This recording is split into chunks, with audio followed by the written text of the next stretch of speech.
There it is.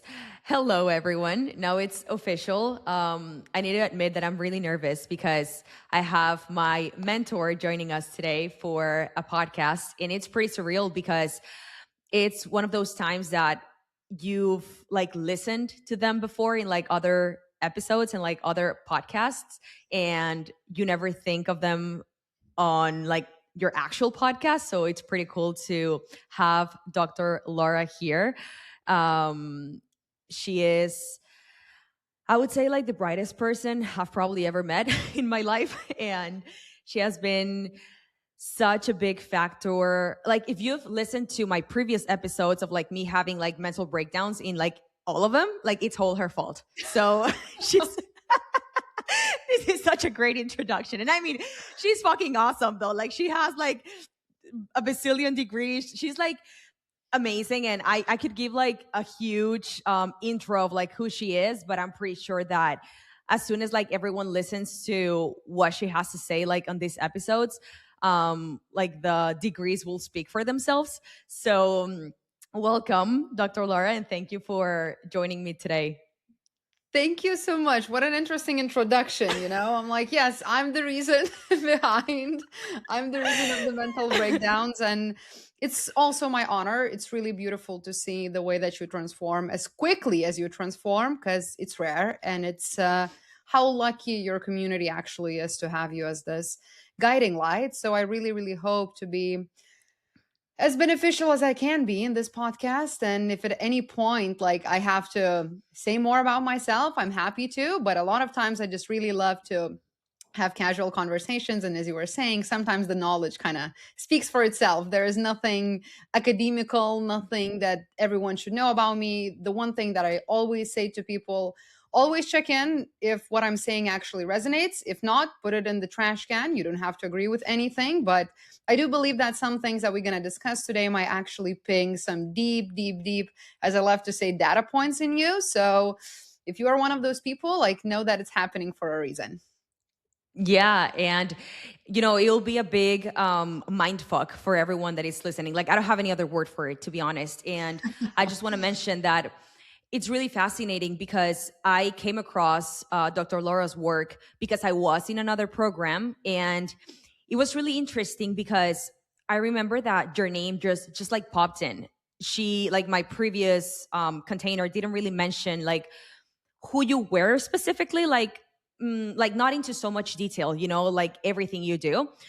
But something in me was like, who is she, right? And I looked you up, and I automatically, like, we booked a call. And to be honest, I didn't even know what I was getting myself into. I was just like, well, let's just do this thing, Welcome. Yes. And it was really fascinating because it's been such like, I would say, like a bittersweet process where, I mean, you've been alongside with me throughout these like deconstruction process where it's been really cool to be held, in the way that you've helped me. And it's, I don't know, for me it was like opening the Pandora box in just so many areas. And the topic of today, like money, was one of them, right? To Yeah. give a little bit of context, and then I'll shut up. Before I started like working with Dr. Laura, I was like, I've had my business for the past, I would say, like 4 years, like, give it or take. And I've always had like a business coach with me, right? Like, I've always had some sort of like mentor to like help me alongside that process. And for everyone who has done anything similar, you know that most of the ways that we're used to go about business and like making money in general are pretty much driven by force, like, for everyone who knows like David Goggins, like, it's pretty much the same concept, but now it's about like who can work the most, or like who can make the most out of force improving. So I was there for a long time. I actually had a pretty interesting relationship with money where I would associate doing more and knowing more to making more money, until like we started our work together. And I actually ended up doing less, more aligned work, and changing completely my narrative and also my relationship towards it. Like, before I would say I was in this um I don't know, phase where I would be chasing it, and it will be such a like, I don't know, I always say like schizophrenic way of like my relationship with money.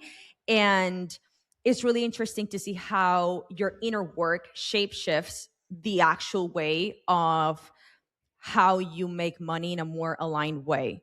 And I wanted to bring this topic because I feel like fitness and money or entrepreneurship or money like by itself are pretty correlated. You know, it's the same mindset that usually goes into both. So I will really love to open the conversation if you could explain to us, um, I guess, a little bit of your background on how you got to the place where you are, like with money specifically, because I feel like you had to go through a lot of shit before to actually understand what you know now. Oh, yeah. It's one thing to know something logically and know something from the books or any objective knowledge. And it's completely different when you have that subjective embodied experience, right? It's very interesting because every time when I talk in the conferences on the podcast, I usually talk about the human health and the emotional side and the trauma and the physicality. And it's been so fun that more and more people actually recognizing the multidimensionality of money too. Because I know that in the mainstream, a lot of people think like, oh, money is energy. Well, everything is. That doesn't make it any easier, right? Because energy has the certain ways how it moves, where it moves, what is it responsive to, what it actually doesn't like. And we will obviously going to talk about that today. But, you know, I'm coming from very, very academical background. I'm also, obviously, everyone can hear my accent. I'm coming from Eastern Europe. I'm originally from Lithuania. So that's definitely a space where probably, first of all, no one knows where it is. Second of all, like, I don't blame you, and there's probably a reason for that. And third of all, it clearly gives you an idea that it's not the wealthiest place on the planet, right? Because it's very interesting. Every place, it has its own fields, right? Every place gives you an idea what's allowed there and what's not. If you go around in Eastern Europe and ask someone like, "Hey, is it difficult to make $1 million?" Most people would say like, "Are you crazy? That's impossible." And if you go around here in Beverly Hills, everyone would be like, "Oh my God, that's a great start," but that's a start, right? Like that's not Hmm. even enough for everything that you want to do. So when you're moving through life and world and trying to learn different things, when I was studying psychology, that topic became very, very interesting to me because I started noticing that obviously in the mainstream media, we have so much information that it's like most of the time so far from the reality.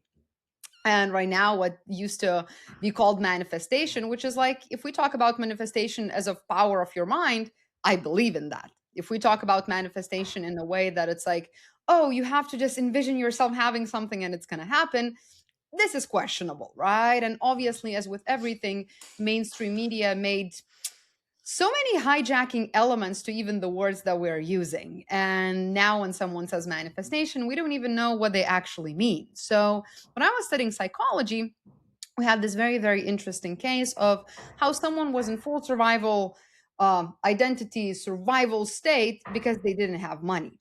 For me, it piqued the interest because I'm not coming from the wealthiest family. We never struggled to the point where we didn't have food or anything. No, I had everything that I needed, but I'm also not coming from the family where everything was provided to me. So I had to make it work for myself. The biggest and the most probably noticeable shift happened when I actually started working on my DNA. And we will definitely going to talk about how the DNA has an impact on that. But everything that the scientists used to call as a junk DNA, which is like 97% of your DNA, it's actually that part of your DNA that is electromagnetic. And it holds the information about all the generational traumas and all the things that your parents, grandparents went through. Because, when I was 28, I didn't understand why I'm feeling such a level of loss and understanding, like feeling that I'm losing everything. And I see that my bank account doesn't reflect that. And I live great on the 3D, but I'm like, why do I feel like I'm losing everything? And when I started looking into that, I noticed that my grandma apparently had a bankruptcy when she was 28. Those genes were activating in my system, even with the timeline that is similar. So we will get into that. But basically, every single person has the kind of pie chart of the reasons why they are not getting into the place that they want to be financially. And Hmm. money follows the same physics principles as any energy. These principles are not that simple as manifestation world can make you believe that it is, because if that would be easy, everyone would be rich and hot. We clearly see that that's not the case. So every single person has a pie chart. What interplays? What makes your system to perceive the money the certain way? What creates the cap of how much money you can make? We have identity pieces, we have the amplification piece, we have obviously mental belief piece, that I believe the only one that it's talked a little bit on the mainstream media, that everyone knows that we have certain beliefs about money that can actually hijack our reality. And at the same time, people don't talk about the family constellation, they don't talk about relationship to money, they don't talk about how you actually relate to that energy objectively and subjectively, metaphysically. So in every single person, we can draw the pie chart of what interplays for the reality that you have, because it can be diagnostic. The way that you Mm. deal with money, the amount of money that you have, the ability to make money, or the depth that you're going into, it clearly gives us an idea that there is something to look into. I love to look at that as diagnostic, psychological, psychoanalysis level diagnostics, but we are not separated from the physicality too. You can be sure that if your emotional and mental fields are constantly in the survival, in the panic around the money, there is no reality where your physical body wouldn't react to it. It would. Hmm. And there are certain organs and areas that are associated with that. And it's mainly your kidney. How we can see the kidney symptoms: we can see low libido, we can see low vitality, we can see fatigue, we can see skin issues, we can see heart palpitations, anxiety, fear based responses, and all of that. So we have to find a way, like, what is our entry point and how we're going to shift that for people. Because I believe that you have some questions for me, but I really want to start with the idea that money is not somewhere outside of you. It's something, it's like the densest mirror of your inner Hmm. architecture. If you can shift your architecture, and at no point I would say that it's easy, it's terrible, as Fernanda started, it's collapsing, it's terrible. But if you can change your inner architecture, there is no way that your relationship to money wouldn't change. It's Hmm. inevitable. But that changing of internal architecture, this is where it becomes really, really tricky. It's interesting now that you were saying about manifestation, that I believe that a lot of people, including myself, when you like get into it, in the beginning, you just fall into the trap, I would say, of like, yeah, just imagine yourself having X amount of money, right? Or like whatever it is that you want to have. But no one really teaches you or like tells you the fact that if you don't have the ability, or better say the capacity to hold it, you might get it, but as quickly as you got it, it might just leave, right? So it was Absolutely. really interesting because that has happened to me, to the point that even, the exercise that we did in the beginning of the year, like goal setting, on before it would be just a list. We want the G Wagon, we want the Sure. X amount of dollars in my account, and like I want XXX. And until I came to realize that the actual goal isn't the thing itself or the amount itself, but to build a capacity to actually hold it. And it's pretty Absolutely. crazy because it doesn't even sound glamorous. Oh, it never is. Real work is not glamorous at all. You have your hands in the dirt. And people have to Hmm. understand, like, what's manifesting is that vision beyond the vision. If you're creating that goal to have a G Wagon, right, by the end of the year, let's say, from actual point where you feel ashamed of the car that you're currently driving, you are outside of that frequency. Hmm. And it's like, I don't care what you put on paper. It's not going to happen if your inner architecture is not supportive for that frequency. And plot twist, you cannot like just download that frequency in yourself by doing more manifestation tactics or imagining yourself in the G Wagon or actually seeing more of those. Is it helpful to be in the spaces where it's normalized? Yes. But this is where it actually leads us to the idea that money loves neutrality. And everyone has that spectrum of what is neutral for you financially. It goes into both sides. What debt is neutral for you? What do you feel okay about? And what surplus is neutral for you? Because when they say like, oh, imagine yourself having $1 million, like elevate the emotion, tap on it, feel that feeling. Do you really feel like millionaires feel that way about their money? Do you really feel like people wake up in the morning and are like, oh my God, I have $1 million today? It's your neutral baseline. And it's like you are creating that error for your consciousness.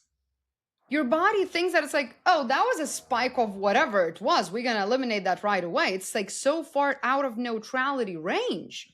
Equally, people have neutrality based on how much in debt they can go. Some people are like, okay, 10,000, fine, 30,000, 100,000, whatever it's neutral for you, you can be sure that money energy is going to circulate in that neutrality spectrum. At the same time, then people are like, okay, I don't care if I have million or not.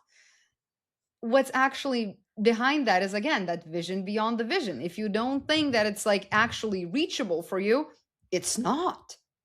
And it's like, I know that it's like things that I'm saying can be kind of like disheartening, and some things that I'm saying might not be very, very pleasant to hear, but we all have that spectrum of how far we can swing. What's normal for you? What's neutral for you?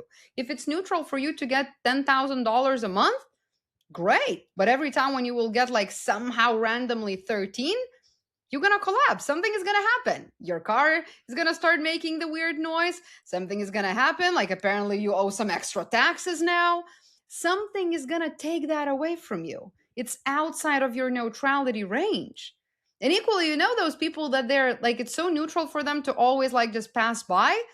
Doesn't matter how much they spend, they always ended up in the same spot. Because this is where your neutrality always swings in. There's no one who has $1 million and wakes up in the morning and they feel like, $1 million, I have it today. I don't see that reality. And it's like we teach people that this is how you get there. No, this is not how you get there. It's absolutely outside of that. And money has a very, very interesting quality. Money is an amplifier of everything that it's in your emotional field. Because I don't know if your listeners know, but I usually love to, for the simplicity reasons, I love to slice people up in the 5 main layers, like physical, emotional, mental, supramental, and the soul level layer. Soul, spiritual layer, whatever word fits your beliefs, choose your word. But money amplifies everything that's an emotional field. Well, what's going on in your emotional field? That's the Pandora's box, because most of us, we have no clue what's going on in actual emotional body. We think that we know, but what you think about your emotion is not necessarily your emotion. We haven't even talked about identity yet. So there are layers that are actually making you believe and feel the certain ways around money, whether you're aware of that or not, whether you believe in that or not. Money will amplify that. If you have too much generational shame in your system, or some guilt coming from the family constellation, or some trauma coming from the childhood, money can amplify that emotion to the point where you would end up in the mental hospital. That means no psyche would gravitate towards more money then.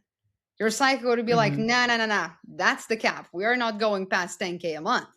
That's amplifying too much in me. And probably I don't have capacity to deal with it because I usually grind every single day. So I don't rest. I don't know how to do it. It means I don't have capacity to work on it. So you ended up being in the same cycle over and over and over again. I think the main message, key message in this monologue that I just had is know that money amplifies everything that it's in you. And sometimes no is a good karma too. I feel like whenever I've brought this into my own community on like certain scenarios where I can see how, based on even like the language someone would use, be like, can you see that actually not making the amount that you're wanting to make is keeping you safe? Like there's actually something positive to it. And I feel like some people are just so caught up in their story that it's like, no, but still, like, I need to make more money. Right. So, I mean, how would you kind of like go further into how not making the amount that you're dreaming of making is actually for your own good? That's a big question. And I think that for this question, I would slice it in like two ways. Number one, on the bigger plane, everything is perfect. Number two, on the human plane, it sucks not to have money. We have to acknowledge that. It's really annoying, especially when you see people like living their best life and enjoying, and you feel like, what the hell am I doing wrong if I cannot get there? And a lot of times the word doing is the key there because you can outdo that. And we usually start there. If I don't have enough, let me grind, let me find a way, let me build a business, let me hire someone, let me do something about it. That doing, a lot of times, is just survival part of the psyche, thinking that that's the only option. For the context, every single person has three main splits in their psyche. We can take the healthiest individual, right? All of us, we have three main parts of our psyche. We have a healthy part of the psyche that has goals, aspirations, want to reach certain things, want to start the business, wants to help people. We have traumatized part of the psyche. That's like a storage file of everything that happened to you, all the traumas that you went through. And we have survival part of the psyche that has only one job: to make sure that you are not getting traumatized again. Imagine if I have a lot of trauma around loss. If I lost people that I loved, if I lost relationships, my psyche cannot handle another loss. So my survival mechanism is like, okay, anytime when there is a chance of risk, we are not going there. If it's risky for me to ask for the high, like hourly rate increase at my job, it is risky. I might lose this case. Your psyche is like, we're not going to do it. I don't have more space for loss. I cannot have more space for shame. I cannot have more space for guilt. So this is where the healing comes I think the first base is to understand what's going on emotionally in me. If I don't have enough, if I cannot take the amplifier, what kind of emotion my body is trying not to amplify, because probably that would destroy my physical body's health, the way that I show up in relationship, the way that I show up in life for myself and others, and my mental health. So this is where we have to understand that I'm not saying that there is something that you have to do to make more money, but there is definitely something that you have to understand. Because, like, money is not a mental decision. A lot of times people think that it's like mentally based energy and decision. Money is fully somatic event. What's going on in your somatics that more money would really make you drown in your own emotion? And there are a few patterns that you'd say with money. There are three main patterns. We have one pattern where people can't make money. They can't make past the certain point. Usually then we see physical and emotional body collapse. These two bodies cannot handle more. If people have a state where another pattern that is very common, that money disappears. I can make it, it doesn't stay. Like it just goes away, like somehow it leaves. That clearly giving you identity mismatch. The third pattern is debt cycles. Someone who's constantly making a lot, but somehow ended up in the debt, right? Or not make the money and constantly going into the debt. Well, that's giving us an idea of ancestral loyalty and some unconscious stuff that's going on there. And I'm giving you like a shortcut there. It's not always like that. And it's not something that it's going to be super easy to adjust, because thank God that every single here in LA cannot touch your DNA. That would be a scary, scary world to live in. So it's really something that you have to work on yourself, or find someone who you can trust, but you have to find a way. Where is the mismatch? What's going on in my emotional state? If I have too much shame, there's no way that my psyche would want more money. So it's great that I don't have it, because then I have the space where I can actually release that and then invite more money energy. And also there is a thing called like shadow economics, right? Like what is it actually allowing us to experience when we don't have enough? Another thing, scarcity a lot of times protects people from visibility. If you have any trauma based on being visible or being an authority, being a leader, scarcity is going to be your best friend. Inconsistency, what it usually does, it protects you from the almost like surpassing your parents. This is the family constellation. A lot of people have a lot of unconscious beliefs that they cannot make more than their parents.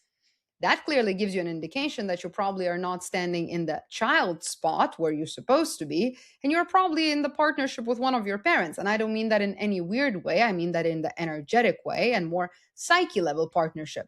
Well, that what it does, it keeps you in familiar suffering, right? And the most important need for any human is certainty. If you're certain that you're going to suffer, everything is going to really, really conspire to make you feel that way. A lot of times under earning keeps people's relationships stable. If I Hmm. have the idea that I cannot make more than my husband, let's say, there's no way that I would ask for a raise. There's no way that I would start my business. Because in my psyche, there is this twisted idea that it's like, we can't. And fundamental thing is like what the most people are afraid of. Not having enough money usually means that people don't have to live their own life. And starting to live your own life, you know how rocky it is. And some people cannot do that. And again, we haven't even started to talk about identity and all these things that are Yeah, I'm even like, playing there. fuck. Wow, yeah, such a mic drop for that. It's so fascinating. And I'm gonna put a really extreme example because I know that, and I believe we've talked about this. Like for someone who is like in true poverty, right? Like who is at like base level of I don't even have enough money to feed my kids, let's say. Mhm. Like I do understand that there's some sort of privilege into getting into this information and having the space to actually deconstruct yourself. Like putting an example, if a woman with 3 kids, one of them is sick and like barely making it to the day, would come to my program, I believe I will tell her like, no, like it's the most responsible thing Sure. to say because deconstructing yourself will just bring more chaos into your nervous system. Most likely will be more destabilizing. So, in a case of that extreme, which I don't believe that anyone necessarily listening would be in that case, but anyway, um, who's not making enough and who is in survival, basically, what would be the best route? And I know, like, you hate the questions on like what's the best, what's the worst, but I mean, what would you suggest for someone who is in basically in survival that just needs to like get her head above the water? Yeah, and I think the first step here would be to ensure that the physical body can hold any change. Because if Mm. someone is in survival for the longest time, physicality usually is depleted. So inviting someone in, like, okay, let's destabilize your identity, like, we can end up in the mental hospital. Hmm. So we don't want to do that. We want to make sure that physicality is stable enough. And this is the reason why so many people stay there and it's so difficult to get out of there, because it really doesn't matter where you go, you bump into the same. No field of yours has capacity. And this is where it becomes really tricky, because you really have to have someone who understands the multidimensionality of it all, who understands how that affects your physical body, your emotional, your mental, your all the layers in between and all the intracellular communication simultaneously. Yes, we understand that it's like, okay, if she would have more money and she wouldn't have to worry how to feed her kids, of course she would feel better emotionally and mentally. And at the same time, while she's feeling that way emotionally and mentally, there's no outlet for her to get there. So we ended up in this loop where it's like, it's kind of ping pong, like energetic ping pong that people are playing a lot of times. They collapse into the idea like, there's nothing that I can do. I'll try. And then they collapse again because they tried. And that's a very, very common loop. Like, we don't even have to go into the poverty places, right? Like, how many of your listeners, right? They try to do something and then something happens, right? Like, they got invited to the party and their husband cheated and like something happened. The child needed something for the school. Something happens that hijacks you. That's all Hmm. phenomenal diagnostic information. See what, as I always say to you, like, how you do one thing, you do all the things. That's all informational with no judgment there. But see what repeats in your life, and you will see what is the entry point for you specifically. Hmm. Start from the piece that repeats in every department of your life. Because I'm pretty much sure that there are no people that have only money problems. Hmm. Usually there are other types of problems simultaneously going on there. And another thing, like, Money doesn't solve your problems. Money allows you to have better quality problems, for sure, but it doesn't solve all of them. Mm-hmm. And I also understand, like, when we don't have it, like, it feels like that. Of course it feels like, oh, that would solve literally everything. But then we have to see, like, most likely there is a reason why you don't have it. And that reason is not something visible. That reason is not that you're not qualified enough. And that reason is not that it's like, oh, like you don't deserve it. It's none of that. But you have to look into your DNA, generational traumas, cultural pieces. There are some cultures that scarcity runs so deeply. Like, especially when there's like, let's take Latin culture, right? The most beautiful culture. Family is so important. That means that the volume on the family constellation is going to be even louder. If you are in Mm-hmm. the family constellation in the point where you are holding the whole regulation of the family, it triggers generational loyalty.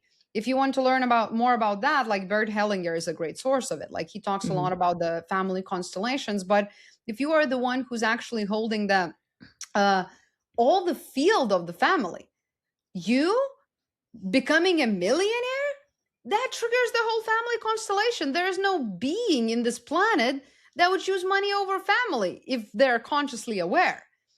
Mm-hmm. Unconscious guilt and shame would creep you in a way where it's like, I'm choosing loyalty over anything. Loyalty a lot of times means like staying in the same rage where your family is. We see that in the Latin culture very, very often. And we Mm-hmm. can see how everything is like, everything is a spectrum, as I always say. There's a beauty in that, but there's also a lot of binding in that. If you're standing in the healthy spot in their family constellation as a child of your parents, not the partner of your parents, not the parent of your parents, not a friend of your parents. Because, a lot of times people come and they're like, I'm a best friend with my mom. And I'm like, and that's the problem. Yeah. It's like, and that creates a lot of issues for you, probably. I'm Yes. not saying that you cannot be friendly, don't get me wrong. But if you stand in the actual spot of a child, you are not afraid to make more than your parents. You would be surprised how many people cannot make more than their parents had. It's like, this is DNA level survival. Because few hundred years ago, if you are kicked out of the tribe, lion is going to eat you alive. Nowadays, if you are kicked out of the family constellation, you become the first millionaire, self-made millionaire. How many people want to have that badge, right? Mm-hmm. That triggers your DNA. It's like, I'm out of this tribe. I'm lost, alone, and there is the lion that's going to eat me. Mm-hmm. Not literally at that point anymore, but it triggers your DNA survival too. So, family constellation is a big piece there. I know that people talk about the beliefs that we inherit from the family. And I think that I would like to kind of double click on that and say that you inherit survival mechanisms of your family. Your family is literally the first environment that you're being exposed to, the first energetic environment. Because, like, if we are in Canada right now, we would probably have a lot of jackets and stuff. Since we both live like West Coast, like life is great and sunny, we don't have many jackets. We don't need those. Environment doesn't require that. If your inner first environment required you to constantly be hyper vigilant to make sure that, and you hear the things like money is evil, you shouldn't make it, like, see, everyone who makes money, they sells their soul and all of that. Do you think that disappears somewhere? It stays in your field like a beautiful graffiti on your field. And if we add the layers of identity, it's like, I think I would say that identity is not who you think that you are when you are resting. Identity is who takes the steering wheel under the pressure. What do you do when the pressure is high? And that gives you an idea all that about identity that you have. And again, if certainty is the most important human need, you will do anything to make sure that you stay in the lane with your identity. And identity is formed under pressure. Don't get me wrong, like, we don't choose that. There's no one who wants to Mm-hmm. be like, I want to be this over independent person. Yes, some people might. Most of us, we had to be that because of the pressure that we had coming towards us. That pressure shape shifts your field, like makes you have the certain identity. And this is how you act. This is how you constantly act. And like some identities, they don't have the frequency that would be in match with a certain amount of money.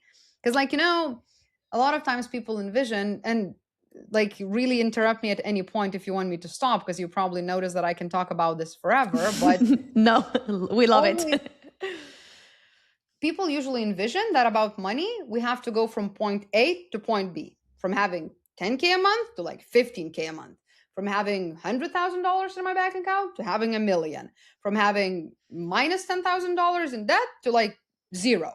There's always like this point A and point B. Well, a lot of times people think that, okay, in order for me to get there, there's certain work to do, right? I have to start the business, maybe start charging more, maybe have some like business course, some work to do. Over time, the last couple of years, everyone was like, no, actually, I have to align myself with that. I have to meditate for that. I have to become the version that has that. Plot twist, on the frequency level, nothing changed. I don't care how subtle the work is. Whether it's a meditation or the grinding, on the frequency level, it stays the same. I'm not there yet. And if it says I'm not there yet, you can meditate for 45 minutes or you can grind for 45 minutes. For your psyche, it's still the same. I mean, one of them is like more beneficial and more restful, but besides that, it doesn't change the architecture. Because it's like, you see, over time, like the work just gets more subtle. Now you have to visualize yourself instead of grinding. Frequency didn't change. You still think that there's point A and point B and you are not there yet.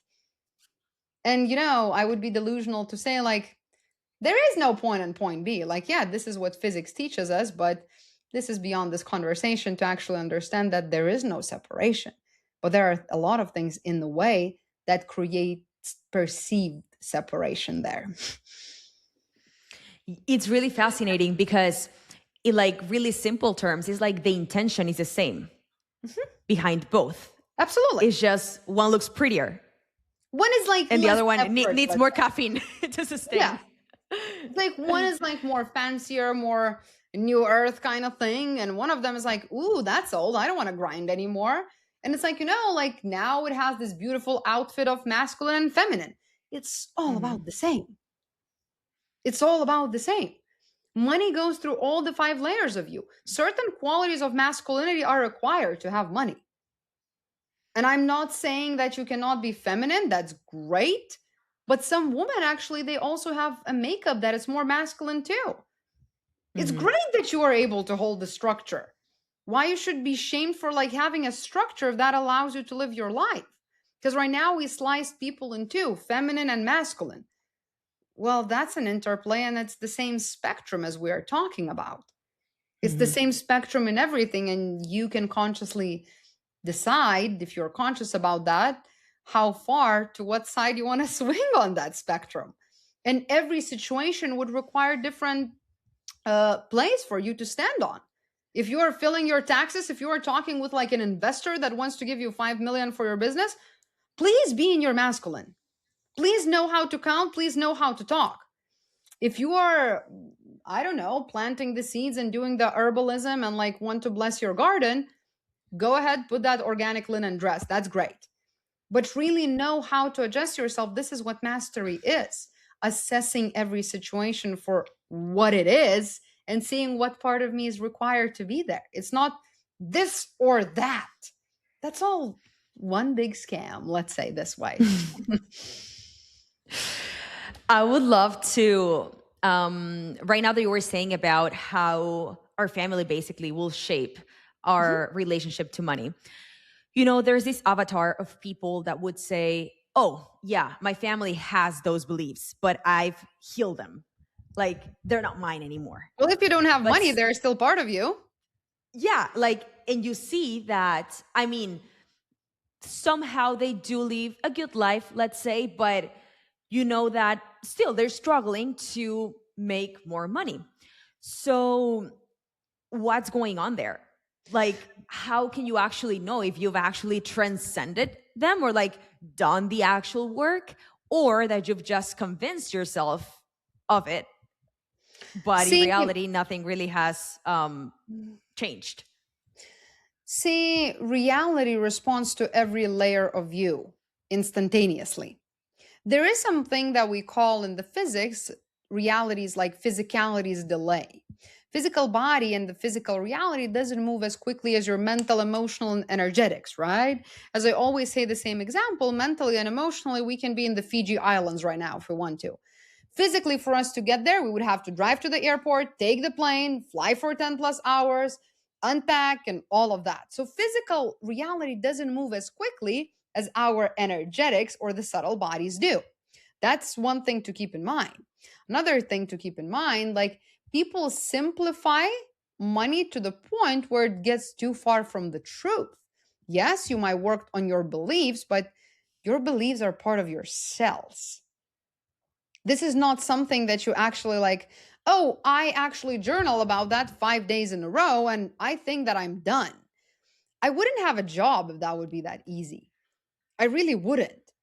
Because it's really mental field is part of your cellular organization.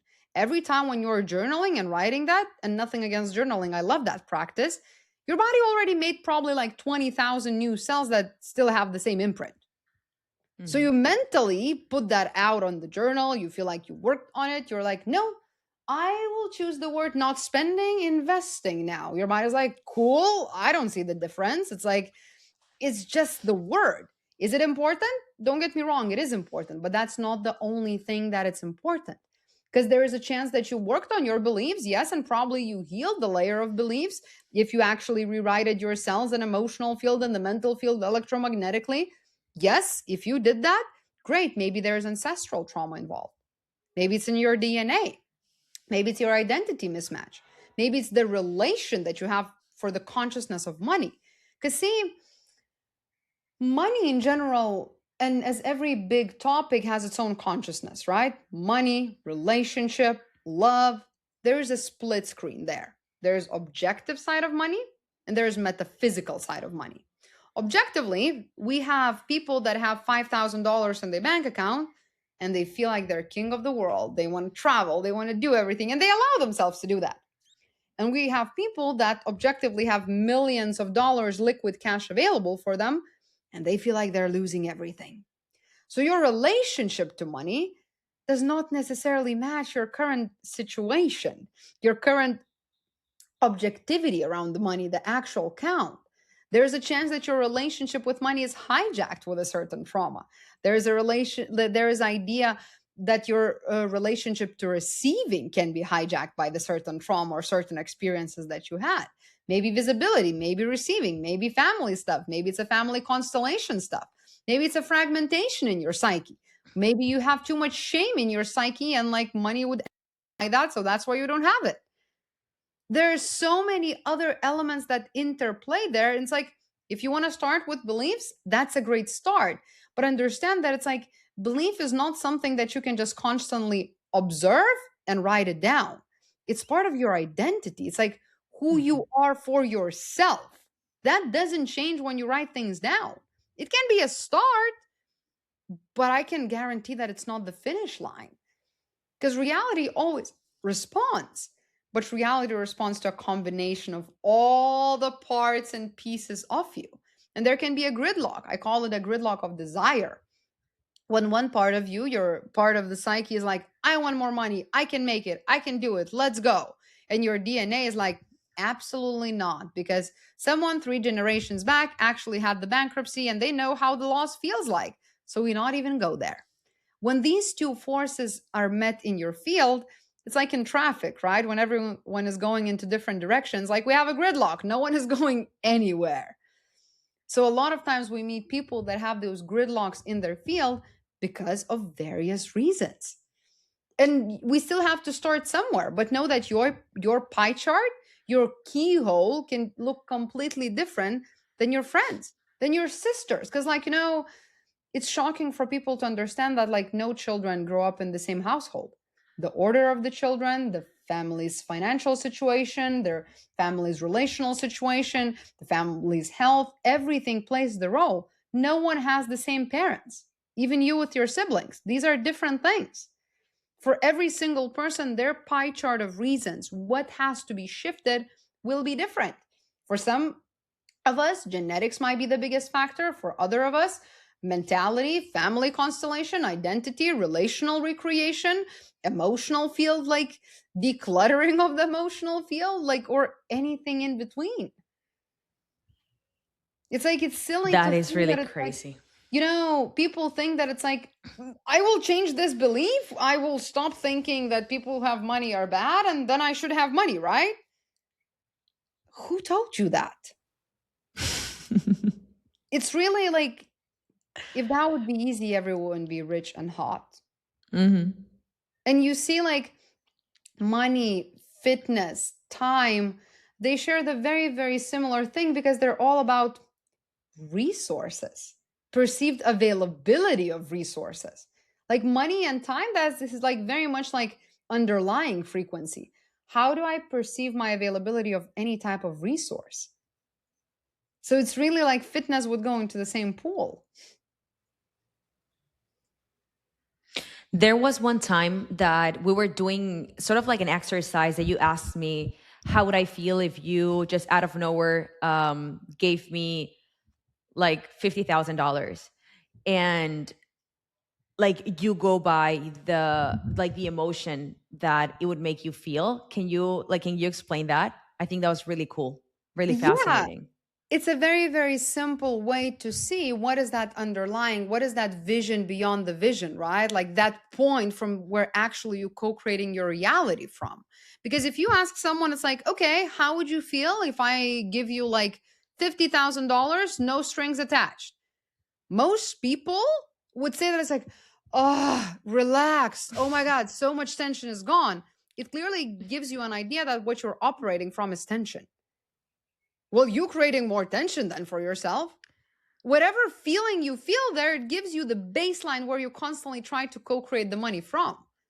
And that gives you everything that you need to know about the soil that you're trying to grow something in. And not every soil is compatible with money. Not every plant is compatible with any soil.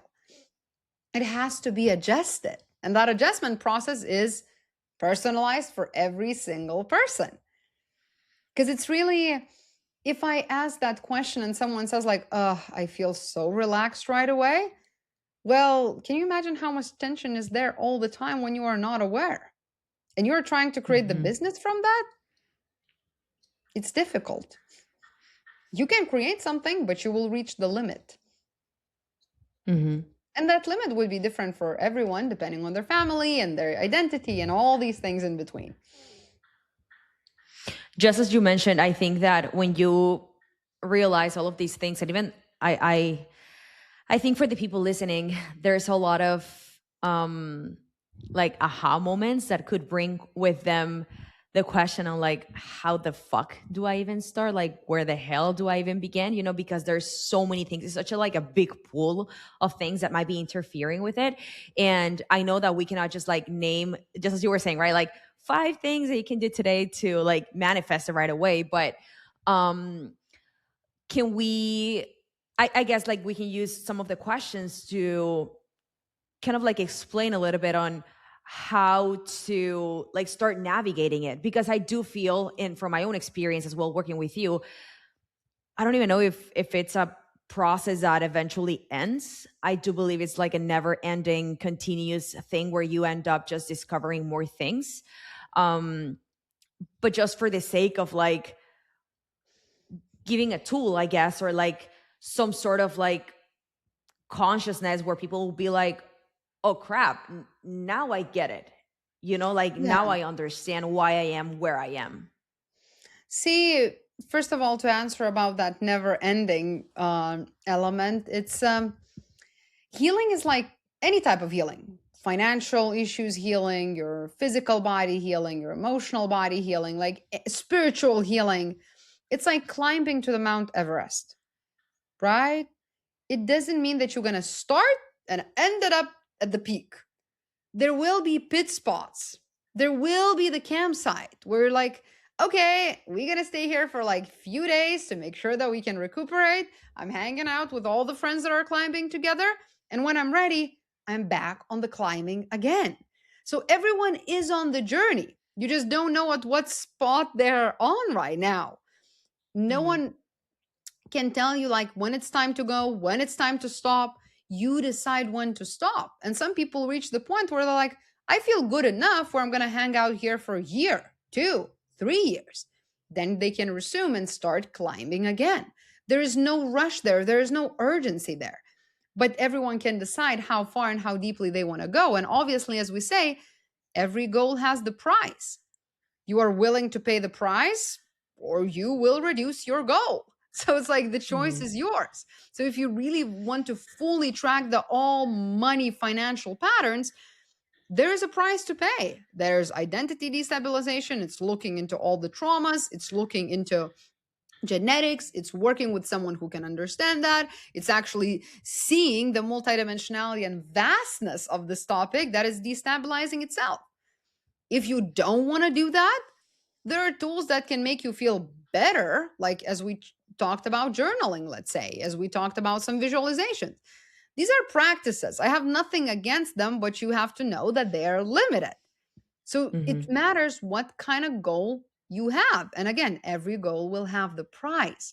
The start is always observe what is the pattern that I'm constantly getting into? Whether it's the pattern that I cannot make money. I can't make till a certain point. Look into emotional and physical body then. See what's going on in your emotional body. It's Pandora's box. What emotion you have repressed. What ancestral emotion is there? What is your emotional home? Where is your system constantly hanging on it? What's going on in the physicality? If you don't have healthy kidney and the urinary bladder system, it might be more difficult for your body to get there. Start there. If you have another pattern of like money disappearing all the time, look into your identity. Look if your identity changed in your life, because since we were born, we shifted so many cars, places, clothes, friends, relationships, not identity. There is no way that it still fits. There's absolutely no way. So if money disappears all the time, really see if there's any type of identity mismatch. And also see if there's any energetic collapse there. That's a bigger topic. If you are in the debt cycle, look into ancestral loyalty, look into your family constellation, look into unconscious things that you constantly hold around the money, look into your psyche fragmentation and the trauma. These are the ways to start. Not simple, not pleasant, not beautiful, not quick tools, but I can guarantee that it's the only way to make it sustainably. Right now that you said about identity collapse, and of course there's that process that I'm even currently experiencing. I know how social media and even like some listeners might react to that, being like, oh, but I cannot just like suddenly leave my job. Like I have kids to feed, Absolutely. and like I cannot just like suddenly make these life changes.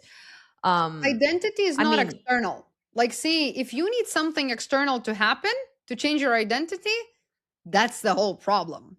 Like that gives you everything that you need to know. You don't, because like that's a full survival mechanism right away. If you hear that you have to do something and you're like, I can't leave my husband, I can't stop this, I cannot quit my job. No one asked you to do so. No one told you that you have to do that. I haven't mentioned even a single external things that you're supposed to do. And if your psyche goes there, fragmentation is probably the first place where you have to look into.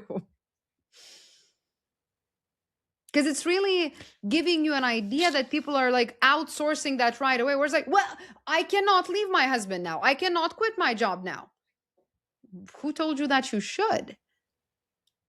You have to understand like the point that you're standing and play with the cards that you got. It's not like some kind of big cosmic game where it's like we're playing this cosmic poker where it's like, well, if I don't have the cards that I want, let's skip it. Well, you are still betting with every round. You are still betting even if you try to eject yourself. This is not how it works. Play with the cards that you got. Start with identity piece. Your identity is not determined by your external circumstances. If it is, that's the whole source of a bigger problem. And this is where you should start then. And there's no blame or judgment there. I'm just being very, very honest and straightforward because see where your mind goes right away. This is informational diagnostics. Where does your mind go right away when you hear that someone proposes you the idea that it's like outside of your scope of understanding at that moment? You know what people do when they don't understand something? Like they usually say that it's bullshit. That's a very, very beautiful way to spot your survival mechanism. If it's outside of my comprehension, we're just going to eject that. Well, you have to see that everything that it's inside of your scope of comprehension already happened in your physical reality, and probably you are not happy about that.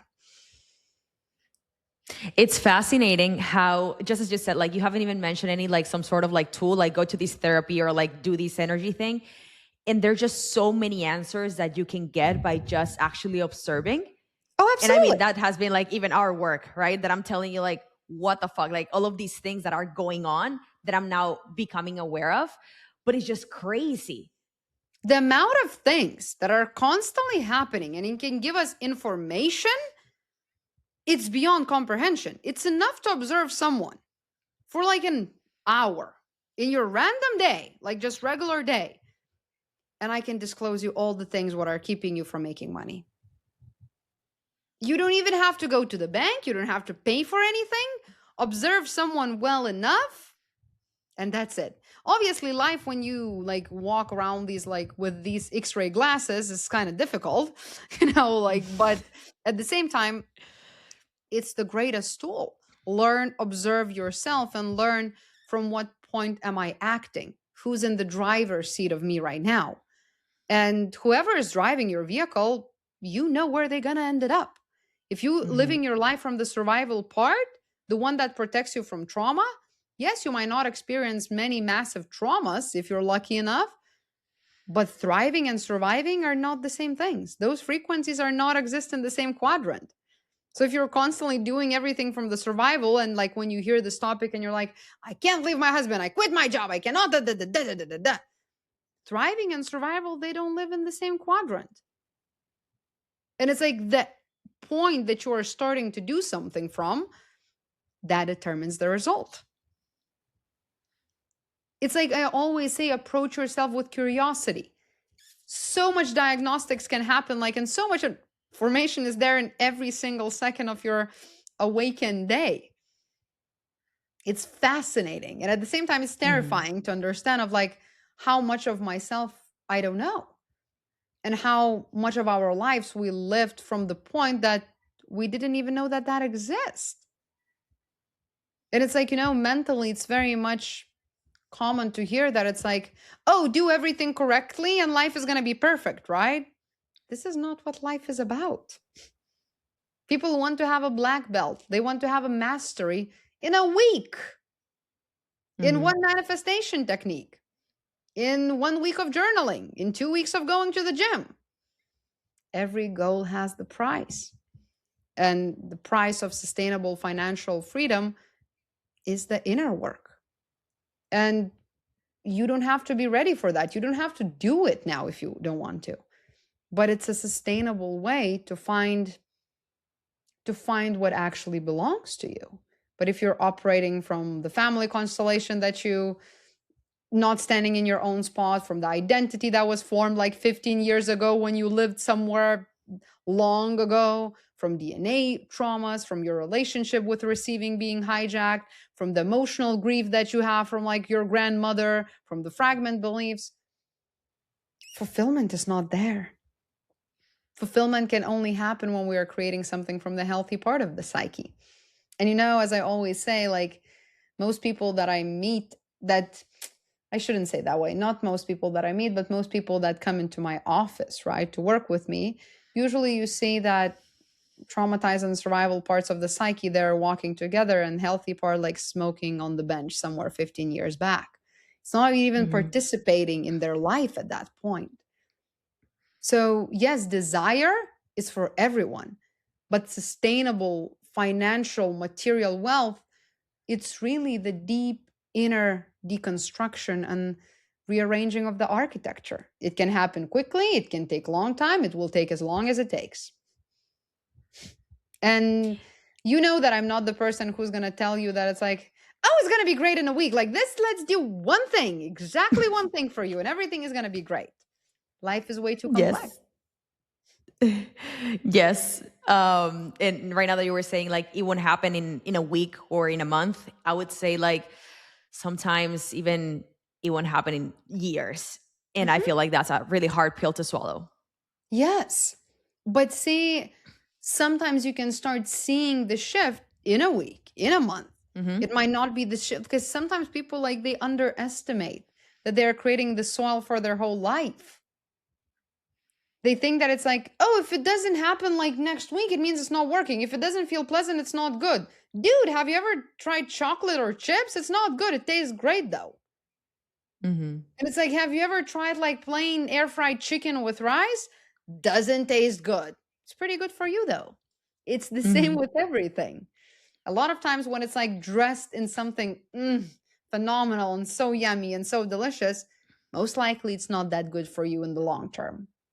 Mm, I love that analogy. I feel like this is funny, but I had like a couple of topics that I wanted to touch on, and like you did without even like asking you anything. So that's interesting. And I'm then I feel trying. like you also like answered all of the questions indirectly. I just have three questions before we end up this episode.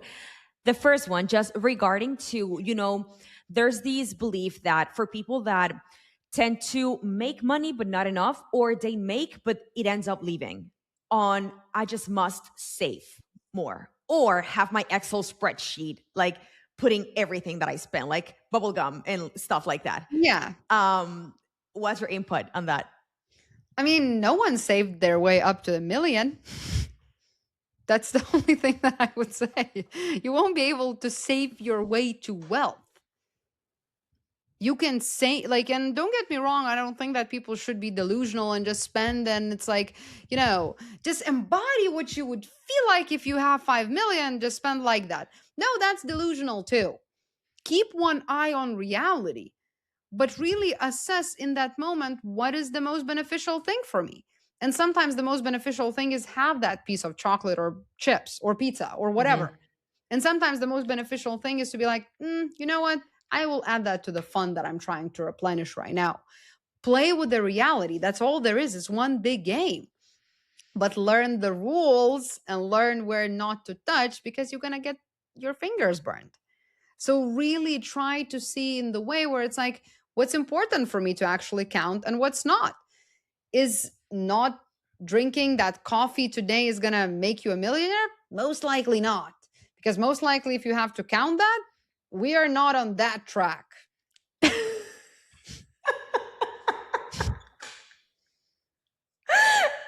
God, I shouldn't be this harsh with people, but you told me to be No, no, myself. no. Fuck. I feel like we need that. Holy shit.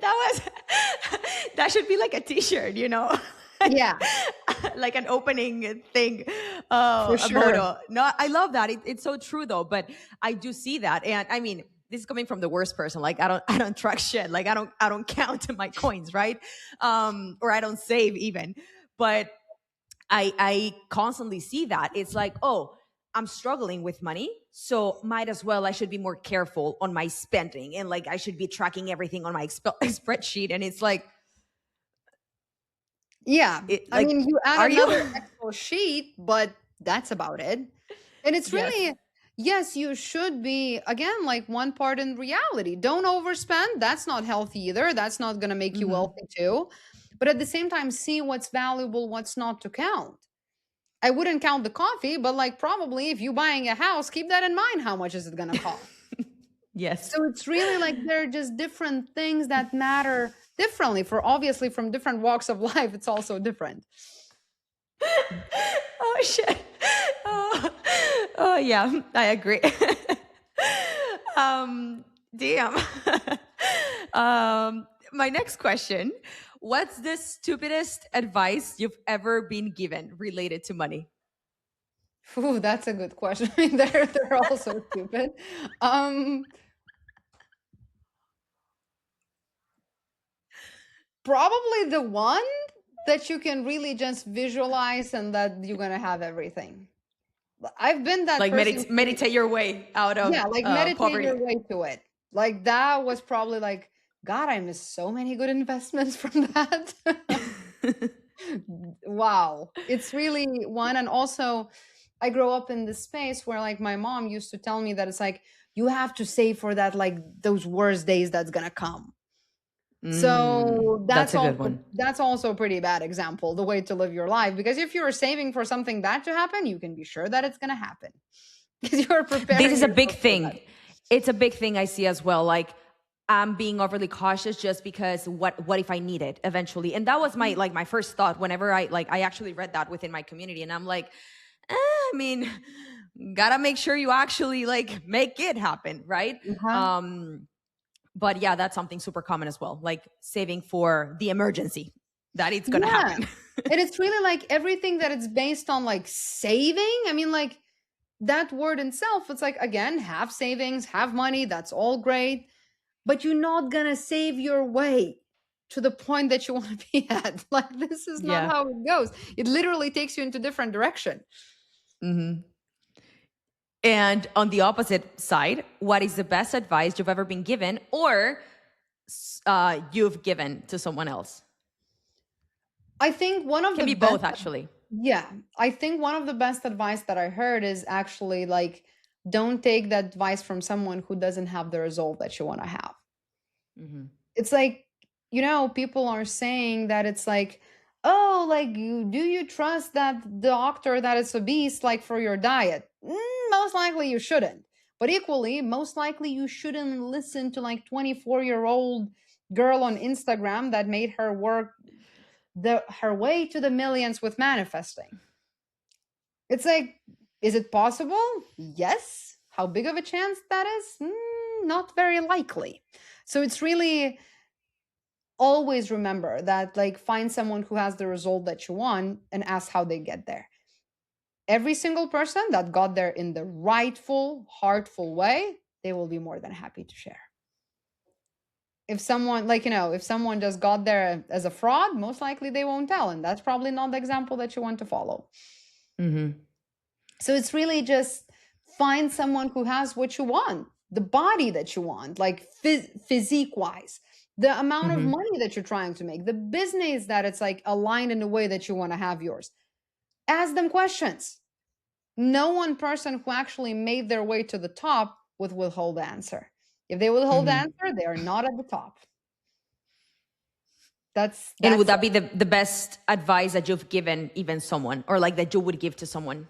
I think that's the first advice. The deeper we go, we would have different advices, right? Of like understanding Hmm. and observation. But the first for the start is like really find someone who has the results that you want. Like really, really see someone who has like, and it can be different people for different departments of your life. One Hmm. for your diet and the health, one, and obviously, like, when we even start with that, like some people are not able to follow the certain advices for various reasons. No shame, no judgment there, but there can be some traumatized hijacking elements that don't allow them to follow the advice. That's a bigger topic that we can definitely get Hmm. into, but I think it's outside of this conversation. So that's why the first step is always find someone who has what you desire to have. Listen, listen, listen, listen, and see if it's doable for you or not. Hmm. And everyone's Yeah, I path love that. is different, but you can save yourself a decade if you actually find someone who's already walked that path. Hmm. Yeah, I love that, and I agree with that. Um, Thank you for making time and space to be Of course. in this podcast. Every conversation, and I've always bragged about you in my community that, I mean, for the people even listening, like, I don't know if it blew your mind, but if it didn't, like, bro, there's something wrong with you. Like, it's just such a big mind fuck, with everything. And we've even said, like, Dr. Laura for me is like Morpheus from the Matrix movie. And I do believe that a lot of clients will feel the same way of yours. Where can people find you and how can they work with you? Uh, that's always a question that I'm like, I don't know how to answer to this question because, like, most Like, people I usually, don't even want them to work with me. like, actually, to be honest, don't. No, I'm kidding. I mean, as, as Who harsh as said I want to be found? yeah, I'm like, I'm off the grid, but everyone who, like, who listen to it, and you feel like there's any type of support, like, as harsh as I sound, like, I'm pretty good at guiding people. Like, I can be soft too, but it's really, I never try to sugarcoat things. So that's a disclaimer right away. If I see something, you're going to hear that, because the last thing that I care about is like what you're going to think about me. Because if my intention is to help you, sometimes I have to put that what you're going to think of me somewhere in the back, right? So if you feel like you really, really want to find the truth and see like what's going on there and hear my perspective on that, and maybe work with some frequency medicine, like, uh, my website is wholeyouinstitute.com. That's the teaching institute, but I'm the one who's always looking into all the forms filled. So if there's any questions, you can definitely contact me through there. And I think that's the best way to find me, wholeyouinstitute.com. Yeah, and it will be linked in the show notes. And again, like, thank you so much. It's always amazing to have a conversation with you, and I'm pretty sure that it will be a before and after for a lot of people that are actually ready to receive this information. And I'll talk to you soon. It's always a pleasure. And if there are any questions or anything feels unclear, I mean, like, I'm more than happy to explain deeper if there's anything that your community wants to know in more depth. Okay. I actually would also suggest that you follow Dr. Laura's Substack. I've actually even sent some of your articles to some clients because they're always so in depth, and I mean, they're really profound, and they're also like big ass slaps, everything you read. That's my profession. If you like that, I mean, I love that. So I would also suggest that I'll link it down below, and also her Instagram account if you want to like go look into her work. So thank you so much for everyone listening as well. I would love to know what you got out of this in the show notes. And if you have any questions as well, you can find me on Instagram or shoot us at DM, and we'll see you soon.